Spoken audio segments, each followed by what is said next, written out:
देश के एकमात्र नारीवादी और ग्रामीण न्यूज़ चैनल को समर्थन करने के लिए हमें YouTube पर लाइक करें और सब्सक्राइब करें और हमारी वेबसाइट के सदस्य बने। खबर लहरिया, आपकी खबर, आपकी भाषा।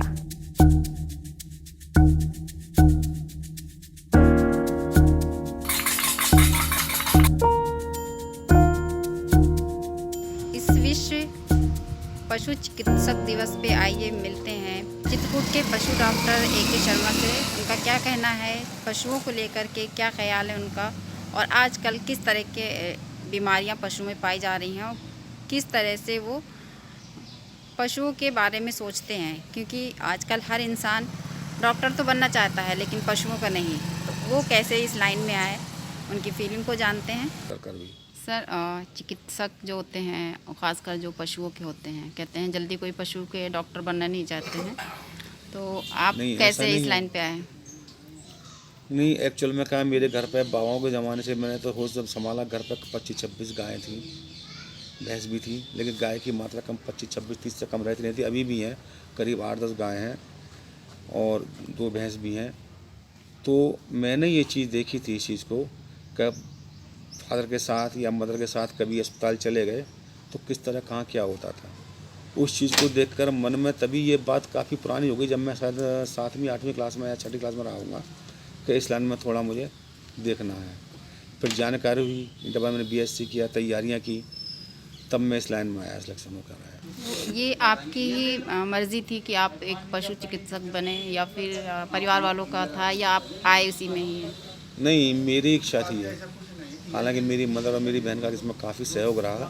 फिर बाद में उनकी भी इच्छा यही थी कि इसी लाइन में जाइए। कैसा महसूस करते हैं जानवरों के साथ? नहीं, उस तरह बहुत के? संतुष्टि मिलती है।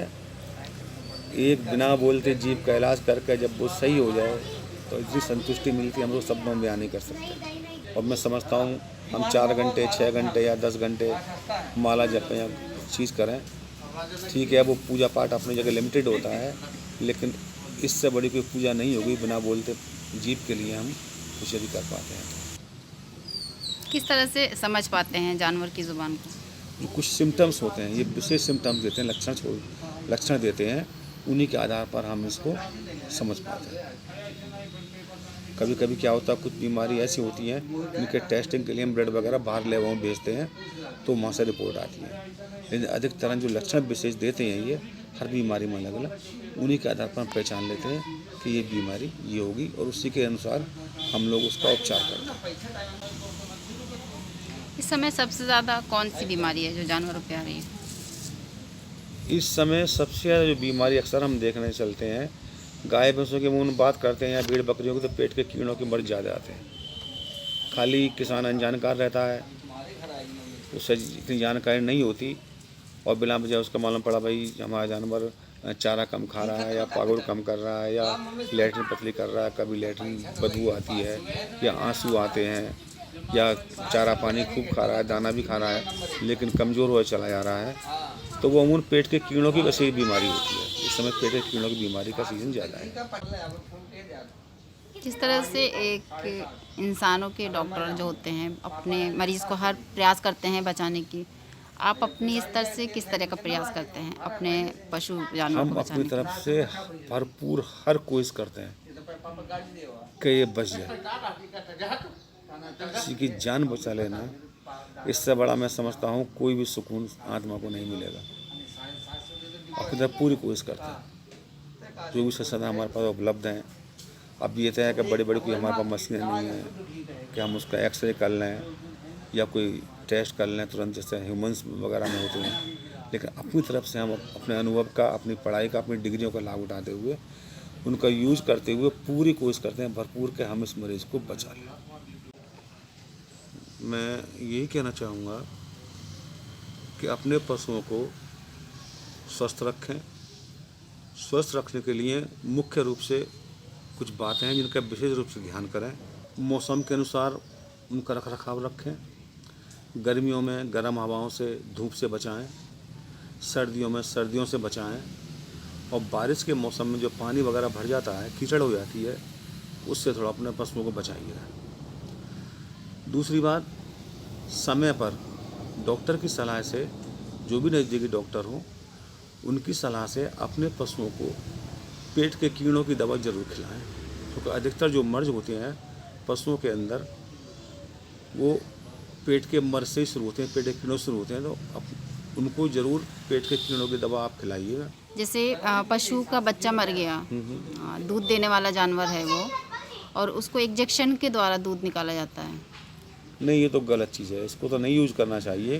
क्यों कि ये फर्दर जो मदर है, जो माँ है या फीमेल गाय या भैंस है या बकरी है, यदि वो हीट पर आती है, गर्म होती है अपने ऋतुकाल में, तो उसके गर्भित ठहरने की संभावना भी कम हो जाती है। बार बार रिपीट करेगी तो परेशानी होगी इसमें, क्योंकि आज के दौर में ऐसी ऐसी मेडिसिन अवेलेबल हो जाती हैं कि उनको देकर हम अपना वो दूध लाने की जो क्रिया है उसको पूरा कर सकते हैं। तो इसको तो यूज नहीं करना चाहिए।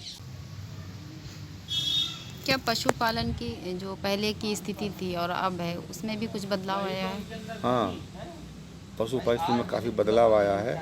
जो पहले एकदम किसान शुरू में हम बहुत सालों पहले देखते थे, अरे बीमार है, वो तंत्र मंत्र कराता था, झाड़ फूँक कराता था, टोए टोटे कराता था, या मोस्टली देसी इलाज करता था, उसमें काफ़ी बड़ा बदलाव आया है। अब किसान कोई परेशानी होती है तो सीधा नज़दीकी पशु चिकित्सक या जो भी हमारे अस्पताल हैं या डिस्पेंसरी हैं या विभाग के लोग हैं उनसे संपर्क करते हैं। बदलाव तो आया है, टीका भी लोग लगवाते हैं। अब शुरू में तो हम काफ़ी पुरानी बात हो गई, कम से कम यंग एज में थे हम, तो एक लोग कहा करते थे, देखा था घर पे कई जगह तो ये कंडीशन थी कि टीके के नाम पर उस वक्त 10 पैसे टीका लगता था कि थाली में थोड़ा हल्दी या वो रोली रख ली और गांव में टीके लग रहे हैं, वो तो बस सबके माथे पर लगाए चला गए और 10-10 पैसे के हिसाब से डाल दे टीके लग गए। लेकिन अब काफ़ी बदलाव है, बहुत बदलाव है, जागरूक हुआ है किसान, लेकिन अभी और ज़रूरत है जागरूक होने की। अपनी फीलिंग और पशुओं के बारे में इस पशु चिकित्सक दिवस में कुछ कहिए। नहीं, मैं तो पशु चिकित्सा दिवस पर यही कहूँगा कि प्रत्येक डॉक्टर को यदि अपने दायित्व का निर्वहन जरूर करे, अवश्य करे, और बिना बोलते जीभ के साथ में जितना हो सके उसमें करना चाहिए। हालांकि कुछ पैसे वाले लोग भी होते हैं कि वो दवा खरीद लेंगे, हर सुविधा उपलब्ध भी करा देंगे उनको, लेकिन कुछ जीव ऐसे भी होते हैं या कोई गरीब इंसान भी होता है या कुछ जीव ऐसे भी होते हैं जहाँ उनको देखने वाले कोई नहीं है। वहाँ पर जन सहयोग लेकर, क्योंकि पशुओं के साथ क्या है कि उसको कम से कम कोई पशु अगर बीमार कहीं भी पड़ा हुआ है, कहीं भी कोई बात है, 2-4 लोग पकड़ने वाले चाहिए। जन सहयोग लेकर जितना संभव हो सके उसको कोशिश करे कि उसको आराम मिले, उसकी जान बच जाए। खबर लहरिया, आपकी खबर आपकी भाषा।